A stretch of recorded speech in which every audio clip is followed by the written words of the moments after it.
Alam niyo ba kung paano gawin to? Ituturo ko sa inyo. Panoorin ang buong video. Okay?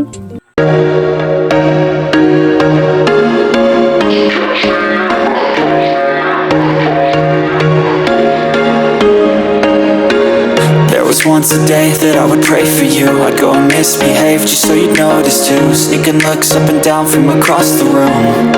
Damn, what a hell of a view. I feel good, you look great. I like you, I can't wait. A first time, a first date. You're so So, ang una natin gagawin ay mag-open tayo ng PowerPoint. Yan. And then, insert word art. Tapos, pipili tayo ng design. Then, pili tayo ng word na lalagyan natin ng design.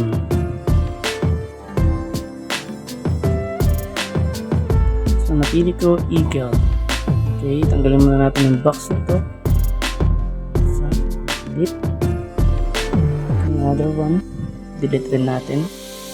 Then, palakahin natin yung letters. Yung word na eagle. Ayan. Then, lagyan na yung sa gitna. I-center po muna natin.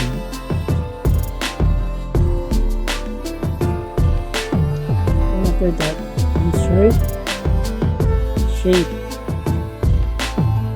Lagyan na yung rectangle. Cover po natin lahat. Yung shades natin lahat. Yan. And then, right click, send to back.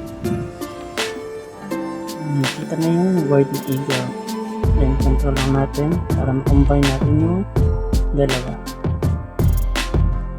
So, click natin yung merge shape and then click combine. Yan na po yung pinalabasan. Tapos po, pipili na tayo ng design na ilalagay natin. So, insert picture, then pili tayo online. So, hanap tayo ng eagle pictures here.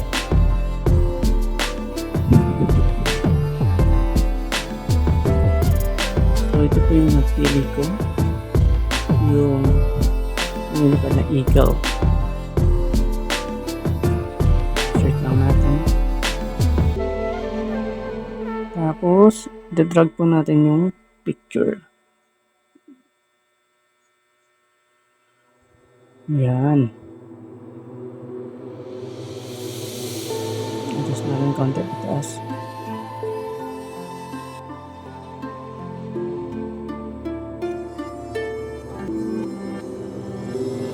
Tapos, pinayos na natin eh. Tapos na adjust. And then, right click, send to back. Yan po yung magiging kinalabasan. So, kailangan tanggal natin yung blue background. So, gawin natin siyang transparent.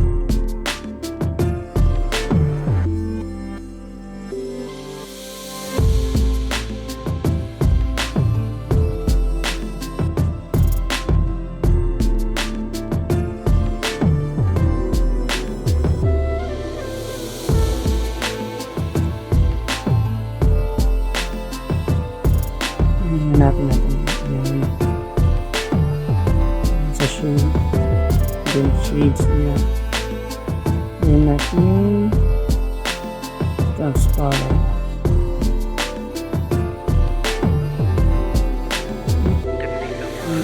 Yan, color white. So ito po yung magiging finished product na. So mas makapaganda pa yung PowerPoint presentation natin with this design.